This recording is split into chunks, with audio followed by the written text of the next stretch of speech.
Hi guys, Lisa Edwards here for a night version of my tips. So here's the deal. It was gorgeous here today, and so I spent my afternoon out in the woods with my dog.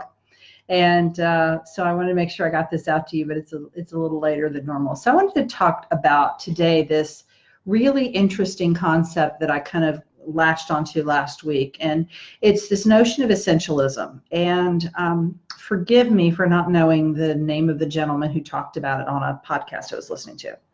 But it really got me thinking, because one of the things he said was, if you don't set your own priorities, someone else is going to set them for you. And that is so true. And I think about times in my life when I have been reactionary, or when I've seen people in my life be reactionary. They don't really get anything done.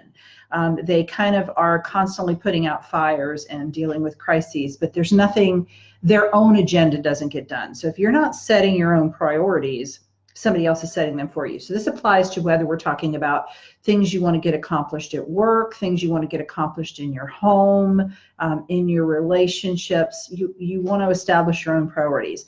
And I want to take that a step further with some of the tips that I use to kind of organize my world.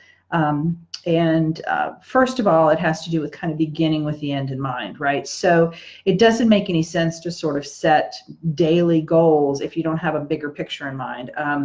You want to make sure that you're moving in the right direction. So it starts with that. And so I actually have a quarterly process at the end of the year. I'm planning kind of the whole next year, at least getting the basics set up for the next year. So I actually do an offsite. I go away for a couple of days to do an event where I can, just really think about my business, think about where I want to go, and set those goals. So I'm setting really just one big goal for the quarter. I have like an overarching goal for the year and a goal for the quarter.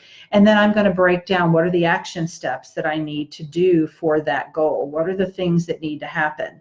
And so that just becomes a list. And then I kind of, okay, what order do those things need to happen in, right? So breaking that down in the smallest pieces. So for example, one of my goals was to learn how to do Facebook ads. Don't even get me started with me and Facebook ads. It's been a nightmare, right? So I figured I better learn how to do them, because the people that I'm paying to do them aren't doing a very good job. So what does that mean? Well, maybe I have to take a class. Maybe I need to, talk to a certain person. Maybe I need to research something. And then I need to create an opt-in, and I need to, get the artwork ready, and I need to build whatever it is that the people are going to get when they get the opt-in. And then I have to, set the Facebook ad up. So I have to set all those pieces up. Then the next step is that I'm going to calendar those pieces, right? So I'm going to estimate, I'm going to be generous but not crazy with how much time I think something will take, and I'm going to put that in the calendar. So I'm going to have blocks of time set up every week where I'm doing these projects. I like to do like 3 and 4 hour blocks, because I really want to have enough time that I can get in there and see some progress. And so I'm going to calendar that thing. And then what I do, because I don't believe in to-do lists, but I do have a daily list. So I take what's on the calendar and kind of create it. It's called a day. I'm looking over at mine right now. It's called a daily planner.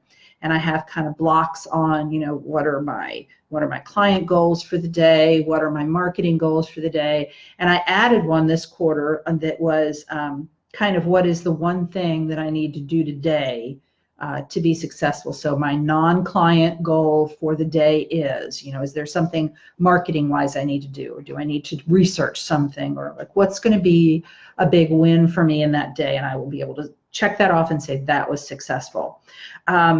So this concept of essentialism, it really, as I understand it, is really, it's not just about saying no, which I think is kind of the simplistic version of it, but it's really about setting your own priorities, determining what's most important and acting on that, and not sacrificing what's most important in your life, in your business, in your personal life, for a lot of other less important things. So keeping kind of your eye on the ball, if you want to use that analogy, and not being distracted by all the things that are going on around you that may be urgent, maybe somebody else's urgency, but they're not your priority.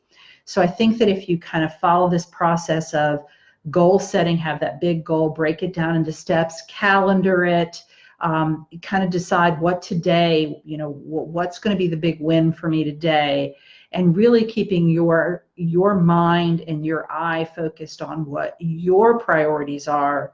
You're going to show up as the best version of yourself. It's not to say that you have to say no to everybody. It's not that you have to be unresponsive to your friends or your colleagues. It's simply looking at something before saying yes to it, and looking at it and seeing, is this thing moving me towards my goal? Is this worth whatever I'm going to have to give up in order to say yes to this? So I hope that helps. Again, the idea is kind of essentialism. If you have any questions about that, you can shoot me a message, or you can ask me about my kind of organizational system, because a lot of folks have really enjoyed kind of learning how I go about doing that. So I hope that's helpful. And hi, I see a couple people on here. Rhonda Keys, really? Are you on here? That would be so wonderful. Haven't seen you in forever. So I hope that's been helpful, get you kind of thinking about goal setting and essentialism. So set your priorities so somebody else doesn't set them for you. Take care.